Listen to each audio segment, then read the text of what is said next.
बांग्लादेश की interim government के head Mohammad Yunus 26 से 29 मार्च 2025 तक चाइना के एक इंपॉर्टेंट विजिट पर गए। ये विजिट बांग्लादेशी इंडिपेंडेंस के 55 साल पूरे होने पर डिप्लोमैटिक नजरिए से काफी इंपॉर्टेंट था।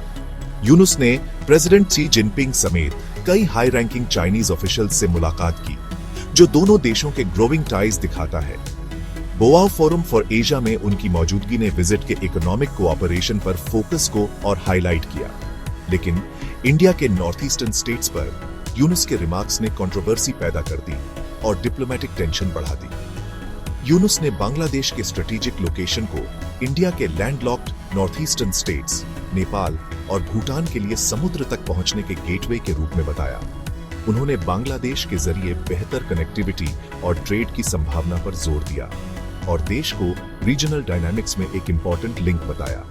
ऊपर से सिंपल लगने वाले इन स्टेटमेंट्स को इंडिया में कुछ लोगों ने स्ट्रेटेजिक फायदे के लिए नॉर्थ ईस्ट की बांग्लादेश पर डिपेंडेंस का गलत फायदा उठाने की कोशिश माना। ये बात विजिट के टाइमिंग ने और बढ़ा दी, जो बांग्लादेश के इंडिपेंडेंस डे के साथ हुई, एक ऐसा सेलिब्रेशन जो इंडिया के हिस्टोरिकल सपोर्ट से जुड़ा है।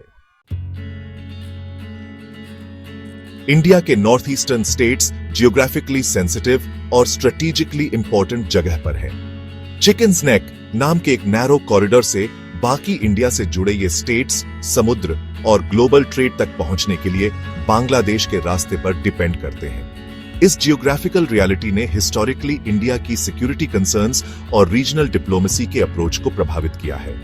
इसलिए बांग्लादेश का लोकेशन उसे रीजनल जियोपॉलिटिक्स में काफी लेवरेज देता है।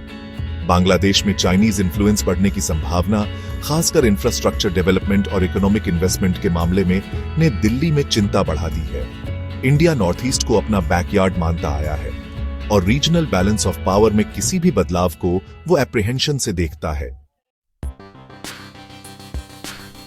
यूनुस के स्टेटमेंट्स पर इंडिया ने क्विकली और शार्पली रिएक्ट किया और डिप्लोमैटिक चैनल्स के थ्रू अपनी नाराजगी जताई। Indian ministry of external affairs ने बांग्लादेशी एनवॉय को बुलाकर रिमार्क्स पर कड़ी नाराजगी जताई और उन्हें इंडिया के इंटरनल मैटर्स में दखल बताया। ये रिएक्शन इंडिया की टेरिटोरियल इंटेग्रिटी और साउथ एशिया में उसके इंपॉर्टेंट रोल के प्रति सेंसिटिविटी दिखाता है। पब्लिकली इंडिया के प्रोमिनेंट फिगर्स ने अपनी डिसअप्रूवल जताई। असम के चीफ मिनिस्टर ने यूनुस के स्टेटमेंट की निंदा की, जबकि अदर्स ने बांग्लादेश के साथ इंडिया के ट्रांजिट एग्रीमेंट्स पर फिर से विचार करने का सुझाव दिया। इस इंसिडेंट ने रीजनल रिलेशनशिप्स की फ्रेजिलिटी और गलत फहमियों से टेंशन बढ़ने की संभावना को हाईलाइट किया। यूनुस के विजिट का टाइमिंग, उनके रिमार्क्स और चाइना और बांग्लादेश के बीच हुए एग्रीमेंट्स ने साउथ एशिया में किसी पॉसिबल रीअलाइनमेंट की स्पेक्यूलेशन को हवा दी है। इस विजिट के दौरान 8 मेमोरेंडम्स ऑफ अंडरस्टैंडिंग हुए, जो इकोनॉमिक एंड टेक्निकल कोलैबोरेशन से लेकर इंफ्रास्ट्रक्चर डेवलपमेंट तक कई एरियाज में डीपनिंग कोऑपरेशन दिखाते हैं। खास बातचीत चिटागोंग में Chinese economic and industrial zone में Chinese investments, strategically important Mongla port के मॉडर्नाइजेशन और टीस्टा रिवर प्रोजेक्ट में पॉसिबल चाइनीज इन्वॉल्वमेंट को लेकर हुई, जो एक ऐसा प्रोजेक्ट है जिस पर पहले इंडिया के साथ बातचीत हुई थी।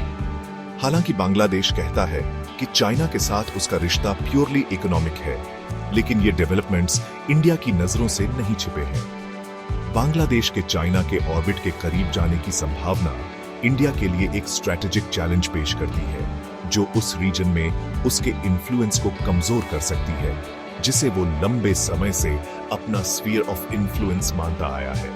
ये सिचुएशन साउथ एशिया के इवॉल्विंग जियोपॉलिटिकल लैंडस्केप को हाईलाइट करती है, जहां इकोनॉमिक इंटरेस्ट्स और स्ट्रेटेजिक कंसिडरेशंस इंक्रीजिंगली इंटरट्वाइंड